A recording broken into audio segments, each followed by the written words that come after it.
A rift between Russia and Ukraine threatens to tear the Orthodox Church apart.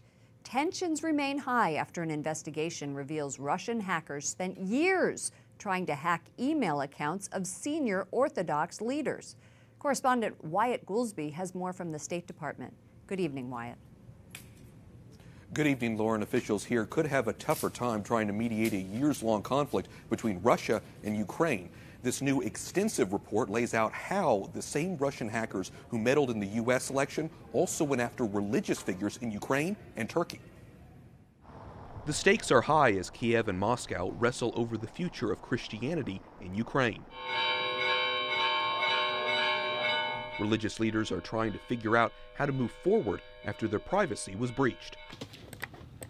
The Associated Press has been mining data from thousands of emails for months, uncovering the culprits who tried to steal private correspondence.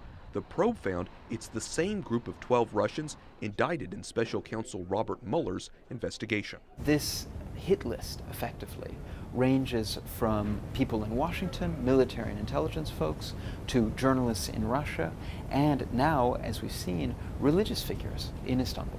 That includes top aides to Ecumenical Patriarch Bartholomew I, who is often described as the first among equals among Eastern Orthodox leaders.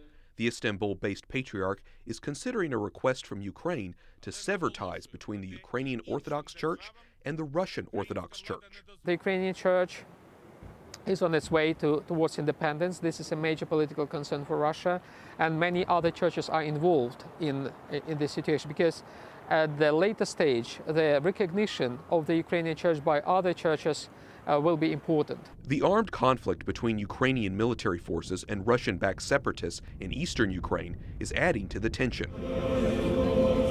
Despite the separation of church and state, experts say many Russian clergy members are connected to the FSB, the country's spy agency. The Russian Orthodox Church says it has no information about the hacking and declined to comment further. The Patriarch of Moscow, Kirill, is supposed to meet next week with the Patriarch Bartholomew in Istanbul to talk about the religious rift. The Kremlin denies Russia has done anything wrong or been involved in any way with the hacking, but the State Department officials here dispute that. Lauren? Correspondent Wyatt Goolsby reporting from the State Department. Thank you, Wyatt.